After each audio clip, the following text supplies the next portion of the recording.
Ова се попладневните вести на Слободен печат. Еве што е ново кај нас и во светот. Туристичко-угостителската комора на Македонија утринава испратила допис до Грчкото Министерство за туризам, во кој побарала македонските туристи за време на летниот период да бидат изземени од биометриската контрола при влез во земјата, која е задолжителна по воведувањето на новиот европски ЕС систем за влез и излез. Денеска стапивме во контакт со грчката министерка за туризам и побаравме македонските туристи да бидат изземени од овој систем во периодот од 1 јуни до 1 септември. Се надеваме дека министерката ќе го земе предвид нашето барање и дека деновиве ќе добиеме позитивен одговор, изјави за Слободен печат председателот на туристичката комора Аркан Керим.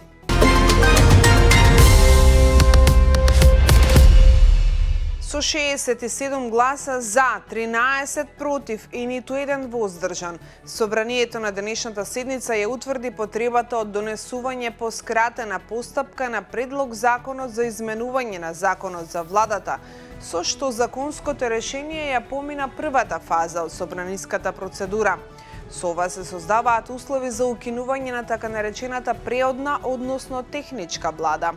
Одложената примена значи дека наредните парламентарни избори, редовни во 2028 година или предвремени за последен пат ќе бидат спроведени од техничка влада, како што беше договорено на лидерската средба меѓу председателите на парламентарните партии, иницирана од премиерот Христијан Мицкоски, а на која не присуствуваше првиот човек на опозицијската СДСМ, која е против овој предлог закон.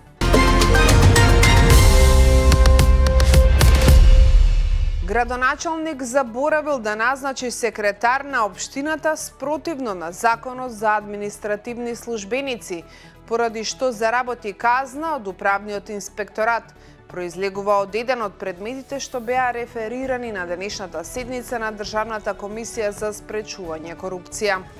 Градоначалникот е казнет со глоба од 250 до 500 евра, затоа што според законот секретарот на општината мора да биде именуван 60 дена откако градоначалникот ќе седне во фотелјата. Управниот инспектор донел решение со кое се наредува градоначалникот да го отстрани недостатокот и да назначи секретар во рок од 30 дена и за тоа да го извести инспекторатот. Преземени се мерки за отстранување на неправилностите и затоа ДКСК го запира своето постапување, информира од ДКСК.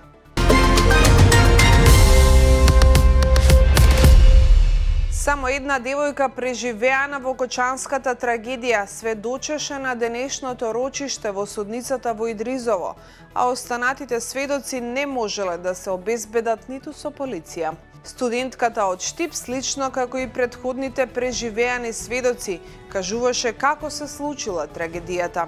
Во исказот пред судот таа рече дека во текот на вечерта биле поставувани пиротехнички средства, во моментот на евакуацијата настанала голема турканица, а зад неа се слушнала експлозија.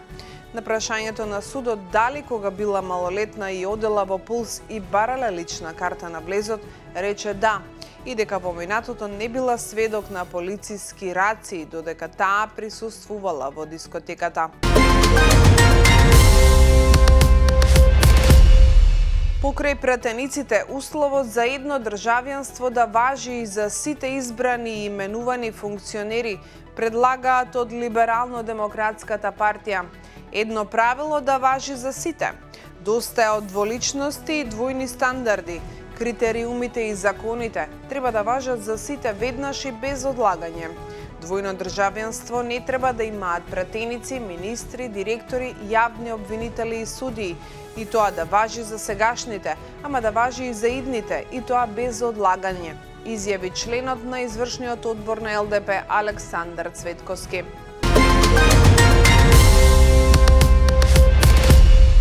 Експлозија блиску до трговскиот центар Кауфленд ги вознемири граѓаните на главниот град на Хрватска, објави Далмација Њуз. Информацијата за настанот бргу се проширила на социјалните мрежи, каде што се појавиле неофицијални тврдења дека човек се разнел со експлозивна направа и дека полицијата го блокирала целиот кварт. Официјалната потврда пристигна дури утрово од полицијата, како што наведуваат на 21 април по примена пријава за експлозија во подземен премин во Сплит. Веднаш било воспоставено обезбедување и блокада на поширокото подрачје на настанот.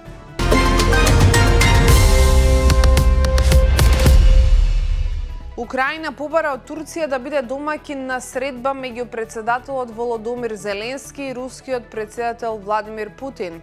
Ова го соопшти украинскиот министер за надворешни работи Андрей Сибиха, пренесува Джерусалим Пост. Тој додаде дека Украина е подготвена да разгледа која било локација за средбата со Путин, освен Белорусија или Русија.